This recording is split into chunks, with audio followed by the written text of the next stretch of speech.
All right, so that was a lot to take in. Lots of good stuff there. I mean, Kadeem, what did you take away from that conversation with Sam? I will say a decent amount, but I think what actually stood out to me most was his budgeting strategy. Like, not ever working in servering myself, looking at his salary or his tips kind of monthly, because it creates a more consistent, basically, basis for saving and investing and so forth. I kind of never thought of that, I guess, because of the nature of it. You just never know. 1 week could be a bad week, but I think he says roughly months tend to balance out a little better and can create more stability. Hmm. Yeah, I thought that was interesting.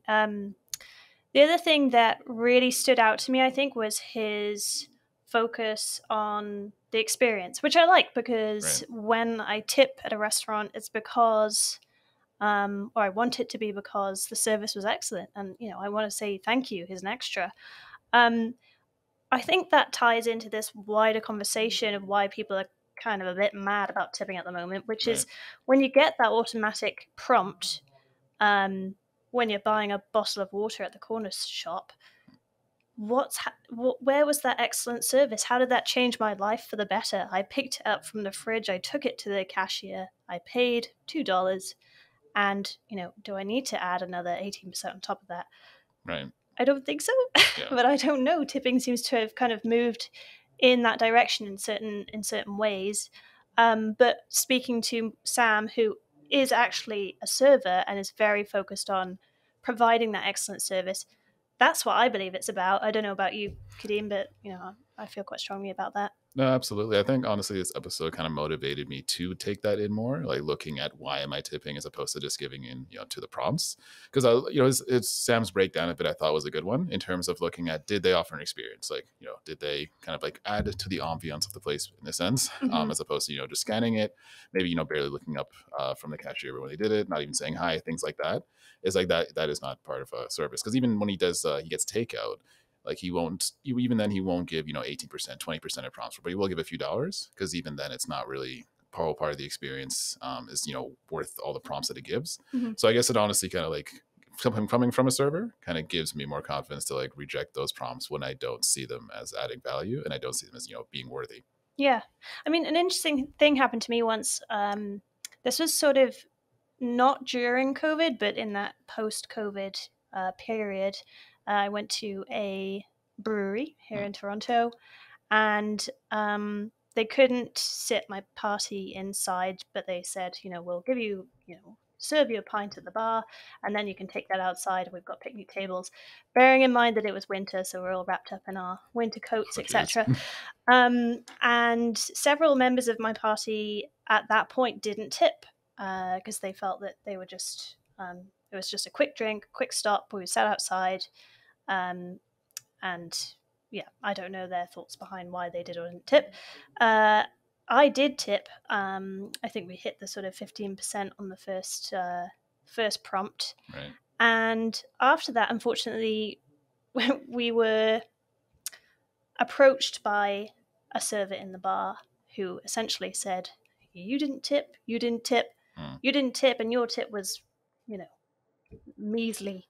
Oh, they actually Yeah, they called you both out. Oh, they okay. said, Well, and it was, and we were all shocked. We were shocked, and it's not a group of people that don't tip. We all tip when we go out for restaurants. But there was, I think, there it's kind of like the service wasn't made. Now we've had this discussion, and I've thought about it a bit more. Um, it kind of proves that you don't know what's going on behind the scenes. So I don't know how much that server was being paid. I don't know how much they relied on a tip, even if it's just for a quick drink to help them make their rent each month. So yeah, we really don't know the full picture. So I know we talked about it when we were chatting with Sam and Mark, but I think these conversations have made me think about what's in a tip and kind of right. why you should do it. Um, so yeah, it's definitely something to consider. But I that kind of scared me. Yeah, no, that definitely sounds rattling. Because I guess even sometimes if it's justified, I guess when you get called out on it, like that can definitely throw you off. And I feel like that doesn't actually motivate you to want Yeah, to it tip doesn't more help the either. situation. Yeah, Yeah. yeah. Because I also there was another point that someone mentioned about kind of the pressure, the guilt, and then a piece of it too was during especially kind of I guess lockdown time, kind of what you're referring to. There was the kind of a responsibility, or people viewed it as right to tip them more because they're still kind of frontline workers, even if they're just kind of giving you takeout, giving you a bottle of water. They're still kind of like, height before the vaccine, heightened risk for COVID and so forth. So it was kind of put on that in a sense, like at least pay them for like being out on the front line in this case. So they're still, as a market mentioned, kind of like a hangover from that. Mm-hmm. And then now it's like, should we still be feeling, as guilty? Should it still be the consumer's responsibility in that sense if there's an issue of how the pay is distributed? Should the onus be put on the consumer for that? Because I think even Mark, as a business owner, said it probably shouldn't. Like if there's a snowstorm or something, people can't make as much money. It shouldn't be the consumer's responsibility to try to compensate for that, the next day. Mm-hmm. Yeah, it's this idea of kind of offloading responsibility Right. onto us. Yeah, exactly. But yeah, it's interesting. I don't know. Yeah. I also want to look at, because I think Mark had touched on the government credit that is business gas, which I believe is a provincial one. And so, for a business over the year, he said about $80,000. And you look at that, and that's kind of like government incentive in a sense to have a tipping system. I think he's talked about how other colleagues and so forth kind of reached out, interested in the move they made, but he says no one's really actually, bit the bullet on that and gone ahead with it. So you kind of wonder if that's a piece of it. Is losing this credit, is that worth kind of the potential backlash maybe from consumers if we have heightened prices? Because like as you said, it was kind of like people had to get used to that system. They're not used to the 20% being reflected in price first, and maybe people kind of are quick to just accept a price on a menu quicker, but be more judgmental of what they see as tip prompts. So it might be a thing where that's why it was kind of slower to get into, or people to kind of like understand what was going on in terms of the pricing. Because I thought that was interesting.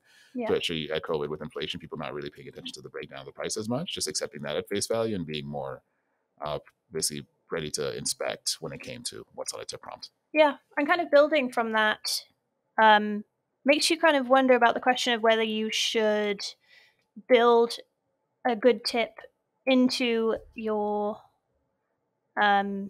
sorry, I'm going to rephrase that. But kind of building on that, it makes you think about whether you should build the tip into your decision of where you can afford to go out to eat.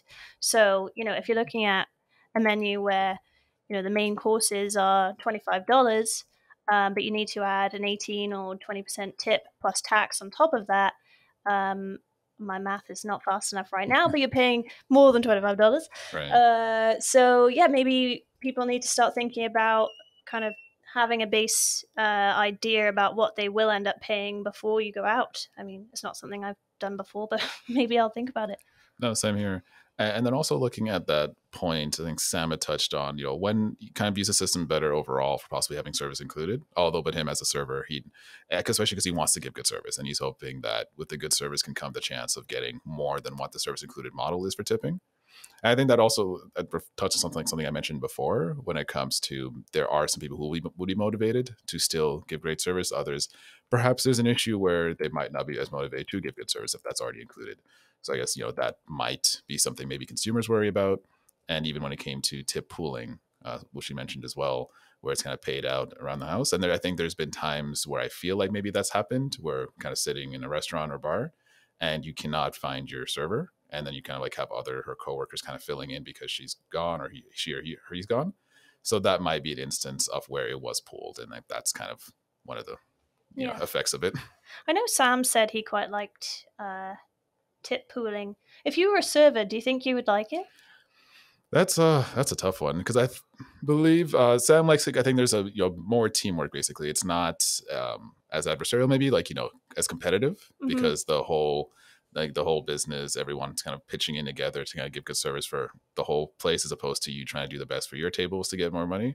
So I feel like maybe there's less of a dog eat dog vibe to it when it's paid out, but I guess maybe there's also the possibility you don't get as much, depending. It could be depending on the days though, because maybe some days I feel like I maybe should ask, but I feel like maybe slower days that can end up working out better, and maybe busier days it could work out well if you all if you basically have a bunch of busy tables to do yourself. But I think it can work out well either busy day or slow day though. It's tough. Yeah, I think overall it's a good idea for maybe a young person who is working in a service role for a summer of university.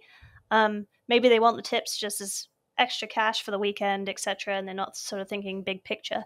In which case, they'd probably prefer a traditional kind of tip model where it's not pooled.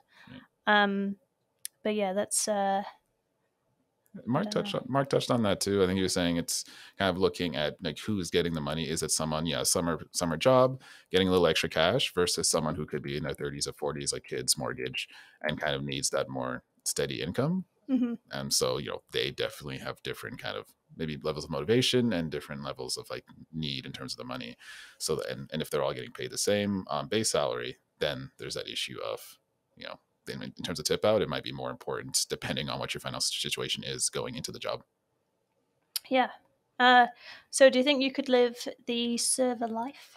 No, I personally don't. I mean, I think I always respect the servers.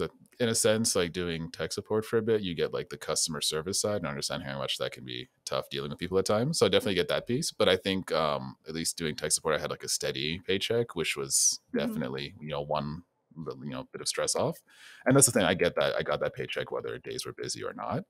I think it just needing to kind of rely on how many people are coming into the business directly affecting your your monthly budget. Yeah, I Yeah. think it's definitely a bit too stressful for me. Mm-hmm. I think I would very much vet the employer if Sure. I was in a position where I was able to do that. If I desperately needed work, then perhaps you just go for it. But if you could look at how they were providing tips and if you thought that was fair and kind of what your wage is going to look like and kind of figure out some sort of budget based on expectations, then yes, sure. But if you're going in blind and you're not sure if 1 week you're going to get, $50 in tips and the next week you'll get 400, Yeah. then that's a little tricky to manage, I think.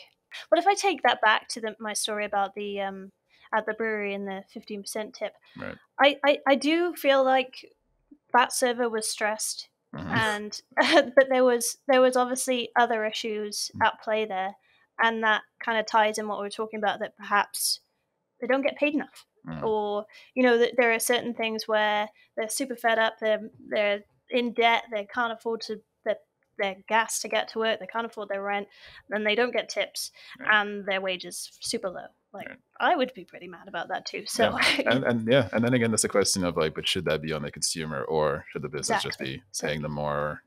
keeps going round in Yeah, no, circles. exactly. Because even Mark had mentioned, I think doing the kitchen by himself, like cooking everything there, that saves on staff and then saves on the need to try to have to cut or charge customers more to get around inflated costs. So yeah, again, it should be the consumer's problem.